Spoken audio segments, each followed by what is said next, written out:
I'm Polly, and I'd like to share with you how my world was before things went awry. We lived in a large old house with more rooms than I'd bothered to count when it was just Dad, Mom, and me. It was quiet, you know. It was the type of house where the hallways were full with laughter, and the kitchen was always filled with a delightful aroma. The center of our household was Mom. Polly, rise and shine, sweetheart. She would sing as she woke up, her voice drifting up the stairs. Like any adolescent, I moaned as I dragged myself out of bed, but her cherry pancake smile made it worthwhile. Dad was the cool one. He always had a tale about his childhood or a joke ready to lighten the atmosphere. We would giggle when he said, "When I was your age, I thought I could conquer the world with just a guitar and a bad haircut," knowing that a business suit and a level mind had sufficed for him. It was a nice life, more than excellent. It was flawless. However, everything nice has a tendency of ending too soon, as they say. It seemed as though our small utopia began to fall apart when Mom became ill. I recall the day she informed us. The TV was on in the living room where we were seated, but nobody was looking. "I have some tough news," she began, her eyes showing dread, but her voice firm. The word cancer struck me like a ton of bricks. They exchanged a glance as Dad grabbed for her hand, a wordless pledge to battle it together. Hospitals, therapies, and Mom losing her hair, but not her spirit, were all part of the difficult months that followed. In an attempt to make things easier for us, Mother made a joke about saving money on shampoo, but I could see the tears she believed she was hiding and hear the anxiety in Dad's murmurs when he assumed I was asleep. Everything was different the day we lost her. In an attempt to keep the parts of our broken family together, Dad and I attempted to cling to one another. Dad would reply in a harsh voice, "We'll get through this, Polly, we have to," with the bags under his eyes becoming darker every day. After a year, Dad introduced Victoria to our family. She swept in like a tornado, taking up everything Mom had left behind with her impeccable hair and stylish attire. She gave me a thorough examination when we first met, a grin on her lips suggesting that she had already figured me out. She moved the furniture around and touched Mom's belongings. "George informs me that you are an excellent student. Now that I'm taking care of things, I'm sure you won't mind lending a hand more around here." I recall clenching my fists at my sides. "Can you help?" This was not a boot camp she could manage. This was my home. But I held my tongue for Dad's sake. "Sure, I can do more." Dad seemed to get smaller every day, telling stories less often and laughing less loudly. But he was making an effort for what he referred to as progress. I was not so sure. Our new home required twice as much work because it was twice as big as our previous one. Victoria was already giving orders the day we moved in, her high heels clicking menacingly on the marble floor as she gave the movers instructions. She looked at me after the movers had gone. "I expect you to maintain your personal space, Polly. I'll be too busy cleaning up after you." I watched her, resting against the doorframe. I murmured, "Got it," already dreading the lengthy list of tasks I knew she would assign me. Additionally, supper must be prepared by 6 o'clock every night. You must be able to manage that. Her voice seemed challenging, as if she didn't think I could boil water without it burning. The mansion began to seem more like an upscale jail as the days stretched into weeks. I was left alone with Victoria and her never-ending demands since Dad was away a lot trying to keep his business solvent. "The living room is dusty, Polly." "The silver isn't polished, Polly." "Did you overlook the dry cleaning, Polly?" It was unrelenting. Dad eventually realized how tense things had gotten one day. He discovered me in the garden, using excessive force to pluck weeds. "You've been silent recently, Polly. Is everything all right?" I wiped the perspiration from my brow and tossed a bunch of weeds into the trash can. "Okay," I said. "I'm just exhausted, Dad. There's a lot to keep up with here." His face grew contemplative as he glanced about. "It's a lot for anyone, indeed. I might speak with Victoria to see if we can get some assistance." It nearly made me chuckle. "I wish you luck in your endeavor. She considers me to be her personal maid." I hadn't seen Dad's face stiffen like that in a long time. "When we came here, I didn't mean that. Polly, I'll take care of it. You shouldn't be burdened with this much." Conversations with Victoria, however, appeared to go in one ear and out the other, despite his best efforts. It was back to business as usual when she nodded and flashed her tight-lipped smile. "The hedges are overgrown, Polly. The guest rooms require new bedding, Polly."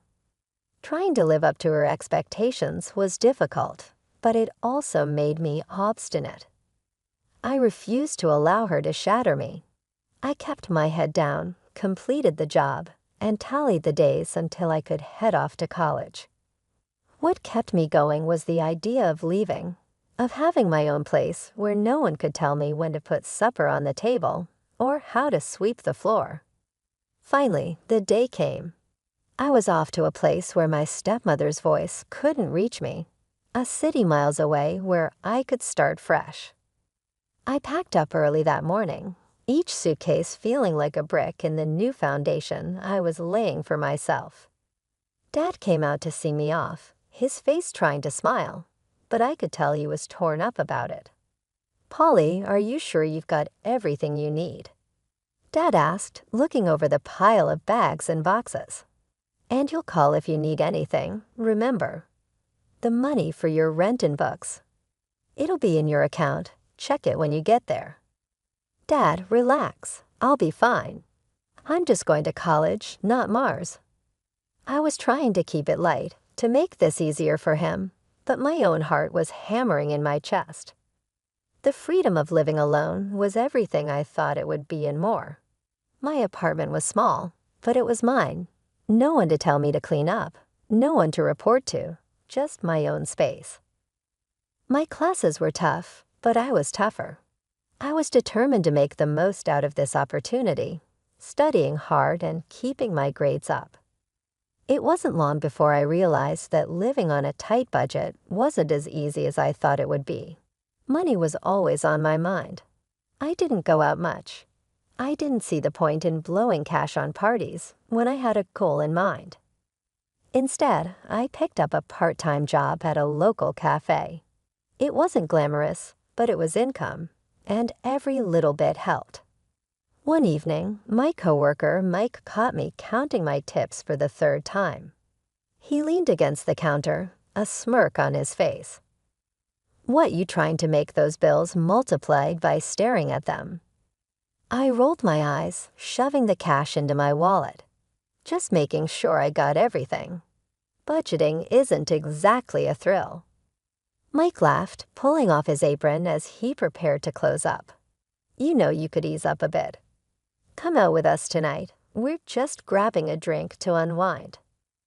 I hesitated. It was tempting, but sorry I can't. Need to save every penny I earn. Maybe next time. I was here to build a future, one where I'd be financially stable enough to never have to rely on anyone, Victoria or otherwise. I wanted to save enough to buy Dad something nice, something to show him how much I appreciated everything he'd done for me. Just when I thought I had my life at college figured out, everything started to unravel. It began with a call that I never saw coming. Victoria was on the other line, her voice cool and detached as she delivered the news that would turn my world upside down. "Polly, your father's hit a rough patch financially," she said without a hint of sympathy. "We're tightening belts around here, and unfortunately, this means we can't send you money for your rent anymore." The line went dead before I could protest further. I was stunned, the reality of my situation slowly setting in. No more money meant no more apartment on my own, no more safety net. I had to act fast. I explained my situation to Jenny, my college friend and classmate.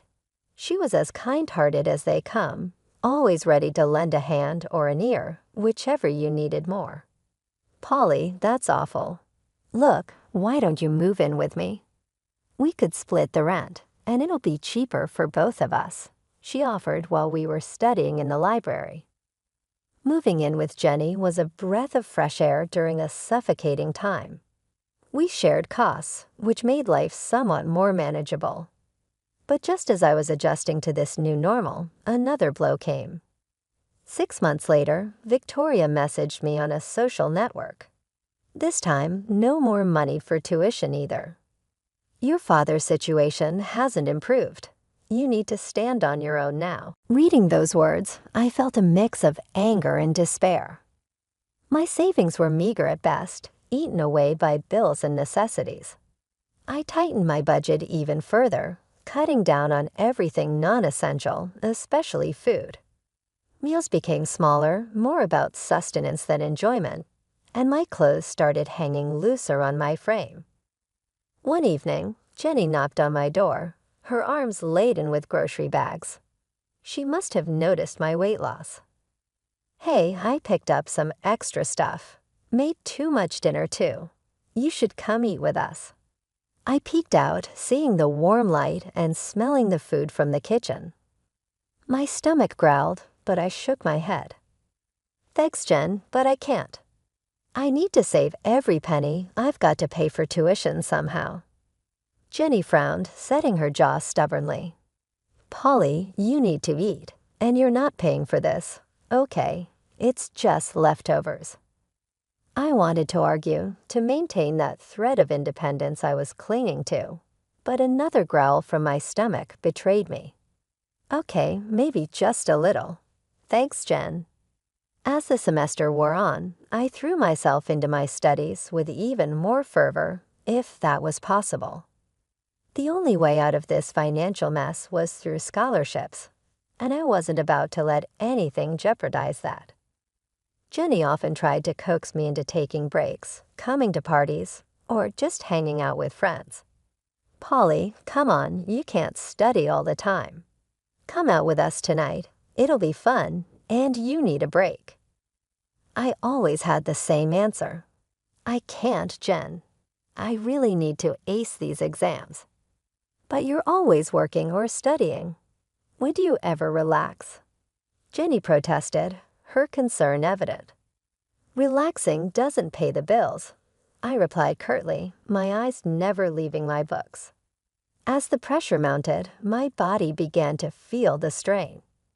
Long hours at my job, followed by longer nights of studying, left me exhausted, running on fumes. But I couldn't stop, not when I was so close to earning that scholarship, not when my entire future was on the line. The shift at the diner had dragged on forever, and by the time I clocked out, the sun was already painting the sky with streaks of orange and pink.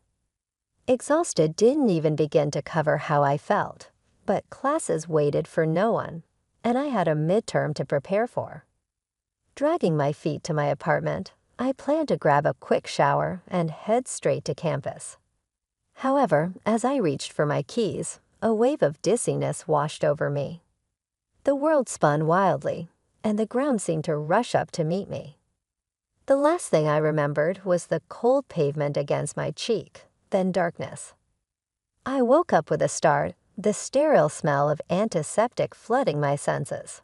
Blinking against the harsh fluorescent lights, I found myself in a hospital bed, an IV drip attached to my arm and Jenny sitting by my side, her expression a mix of relief and worry. Polly, you're awake. God, you scared me. I found you passed out outside your apartment, Jenny said, her voice shaky. You collapsed. Polly, the doctor said you're severely malnourished and dehydrated. You've been pushing yourself too hard. You need to rest. Rest was a luxury I couldn't afford, not now, not with everything hanging by a thread. But arguing felt like running a marathon, and I didn't have the energy.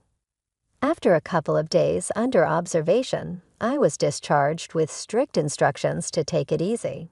Instructions that might as well have been written in sand for all the good they did. I headed straight home, my body weak but my mind racing with all the things I needed to catch up on. Once home, I tried calling Dad. I needed to hear his voice to tell him what happened. Maybe, just maybe, he could help. But the calls went straight to voicemail. Frustrated and feeling more alone than ever, I dialed Victoria's number next. She picked up on the third ring. "Yes, it's Polly," I started, but the words tangled up, thick with emotions. I couldn't control. "Your father is out of the country on business," she interrupted sharply. "And before you ask, no, we can't help. You're on your own." Her words hit like a slap. "But there's nothing more to discuss. Polly, you're an adult. Handle it." The line went dead, leaving a ringing silence in its wake. I sat there, phone in hand, the weight of her dismissal crushing. It was then, in that quiet apartment, that the reality of my situation truly sank in. I was alone, utterly and completely. Exams were creeping up, looming over me like dark clouds ready to burst. The stress was a tangible thing, wrapping its fingers around my throat, making it hard to breathe. To keep up with my studies, I had no choice but to let go of one of my jobs. Money, already a trickle, now felt like it had dried up to a few last drops. Sitting across from Jenny in the little diner we frequented, I fiddled with the edge of the menu, my stomach growling but my wallet painfully thin. "Stop looking at the prices, Polly." "I've got this, okay," Jenny said, her voice firm but gentle. She was trying to be supportive, but accepting help never got easier. "I'll pay you back every cent," I muttered, feeling the weight of each word. Jenny rolled her eyes, a smile tugging at her lips. Yeah, I know. Just order something hearty, all right. You look like you could use it." Reluctantly, I ordered the cheapest meal, my pride aching with every word. But Jenny was right. I needed the energy, especially now as the exams rolled in one after the other. I poured everything I had into them. Nights blurred into days, textbooks and notes scattered around me like a fortress. When the results came in, I couldn't believe my eyes. Straight A's. A 2,000 tuition bonus followed, a small but significant light at the end of a very dark tunnel. I should have been over the moon, but all I could do was collapse into bed, my body and mind shutting down from sheer exhaustion. I slept for days, missing calls and messages, the world moving on without me. One night, wrapped in the solitude of my small apartment, I dreamed of Mom. She was in our old kitchen, humming a tune, her smile warm and inviting. "Polly, come here, sweetheart," she called, her voice a soft echo of better days. In my dream, I went to her, basking in the feeling of being home, being safe. But as dreams do, it ended, and I woke up in tears, the ache in my chest raw and fierce. The emptiness of the apartment was suffocating, and a desperate need to connect with her overwhelmed me. I made a decision then, one that felt like grasping at straws but necessary. I would go back to my hometown, visit her grave, and maybe, just maybe, find some of that peace I saw in my dream. Checking my bank account, I calculated what I could afford. A cheap bus ticket, the cheapest I could find. Work could do without me for a couple of days. I wasn't much use to them or anyone else in my current state anyway. "Jen, I'm going home for a couple of days," I told her over the phone, my voice more steady than I felt. "Home." There was a pause, and I could picture her brow furrowing in concern. "Are you sure that's a good idea?" "Okay, but call me, all right? Anytime, day or night." "Promise," I said, feeling a thread of warmth at her concern. The journey back was a blur, my thoughts a tangled mess of memories and what-ifs. As the bus rolled into the familiar streets of my hometown, A mixture of dread and longing settled in my stomach. It was supposed to be a simple visit, a moment to feel close to Mom again. But as I walked among the graves, a figure in the distance caught my eye. My heart skipped at the familiar stoop of the shoulders kneeling by a grave. "Dad." My voice was tentative, almost afraid to shatter the fragile moment. The figure turned, and our eyes met. There was a flicker of confusion, then recognition, and something that looked a lot like sorrow. "Polly," his voice broke, raw with emotion. It had been so long. I ran to him, no longer caring about the cold or the tears that had started to spill over. "Dad, what are you doing here?" He rose quickly, nearly stumbling in his haste, and enveloped me in his arms. I was suddenly 5 years old again, safe and cherished. "I had a dream about your mother," he confessed, pulling back just enough to see my face. "She told me to come here today." I gasped, the parallel too stark to ignore. "I had a dream about her too. That's why I'm here." Dad wiped away my tears with an old handkerchief, rough and a bit frayed. "Seems like she's still looking out for us, huh?" "Yeah, seems like it," I agreed, laughter mingling with my tears. "We should talk, Polly." "Come back to the house with me," Dad suggested, his tone hopeful yet cautious. I hesitated, images of Victoria's cold stare flashing through my mind. "Are you sure? What about Victoria?" "She'll manage. You're my daughter, and we have a lot to catch up on." His voice held a firmness I hadn't heard in a long time.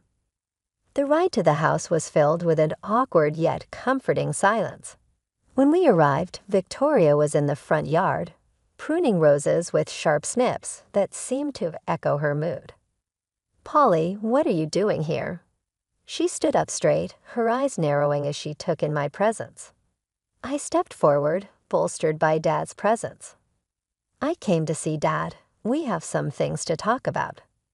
Dad nodded at Victoria. "Why don't you make us some dinner? We'll be inside."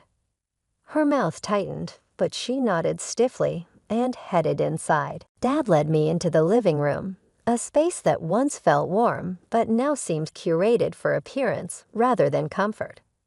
The tension in the dining room was thick enough to cut with a knife. Victoria, looking paler than usual, was fussing about, leaving the house on some urgent errand. But Dad's voice stopped her cold. "Sit down, we're not done here." Reluctantly, Victoria sat, her hands twisting nervously in her lap. Dad turned his attention to me, his brow furrowed in concern. "Polly, you've lost so much weight. Are you on some sort of diet?" I spat out a sour laugh and shook my head. "Diet? Not very likely. Dad, it's a need, not a choice. Since I've been covering all of my living expenses and tuition on my own, I've been having financial difficulties." He was clearly confused. "What are you discussing?" "I've been paying your bills with $3,000 each month. It has consistently been deposited into your account on the 15th of each month." Stunned, I gazed at him. "What? For the past 2 years, Dad, I haven't seen a single penny of that money. I've been working 2 jobs to cover my tuition and expenses." As he turned to face Victoria, Dad's face lost color. "Is this accurate? Where is the money?" Victoria's chair scraped noisily across the floor as she jerked to her feet. I required it. It wasn't intended to last forever. There was a faint snarl in Dad's voice. "Now tell me everything." After hesitating, she revealed the information. A money pyramid scam entangled me. I ended up in debt even though I believed I could turn our financial troubles around and make a quick cash. You can't say no to the folks I interacted with. I paid them back using Polly's money. I believed I could swap it out before anyone saw. Dad's hands trembled. "You put my daughter's health and education in jeopardy over a quick money scam, and you kept this from me." I was unsure of what to do. Victoria let out a cry, her normally composed demeanor broken. Dad firmly responded, "You're going to leave tonight," and got to his feet. "And we've left this place. I'd like a divorce." Following Victoria's careless packing and departure, Dad turned to face me with sad eyes. "I'm really sorry, Polly. I didn't know. I'll take care of your money personally from now on. No more intermediaries." I forced a little grin. "In fact, Dad, I recently received a scholarship." Covered tuition anger gave way to pride as his eyes brightened. "That's my girl. She never fails to make me proud." "However, you merit a respite. What about taking a trip? An actual seaside one? You deserve it." Blue skies, beautiful beaches, and the calming sound of the waves made the holiday seem like a dream. It was an opportunity for me to refuel and move past the hardships and suffering. I came back with more energy and was eager to start studying again. I continued to work part-time when I was back in school, not out of need, but rather to save money for a special present for Dad as a token of appreciation for everything. I was able to enjoy life rather than merely survive it by going to the occasional party with friends in spite of the difficulties and obstacles. One evening, as I was getting ready, Jenny said, "I see you're going out more." Trying to strike a balance, I suppose. With my earrings adjusted, I answered, "I'm learning it's okay to have a little fun." She threw a pillow at me and quipped, "Just remember us when you're famous." "I won't." I chuckled, feeling lighter than I had in years. Could never. I saw a reflection of someone who had weathered a storm and come out stronger as I glanced in the mirror. Some habits are difficult to break, therefore I continued to be cautious with my money. Now, though, it was motivated by a desire to create a future rather than despair. I decided on a future that at last appeared promising.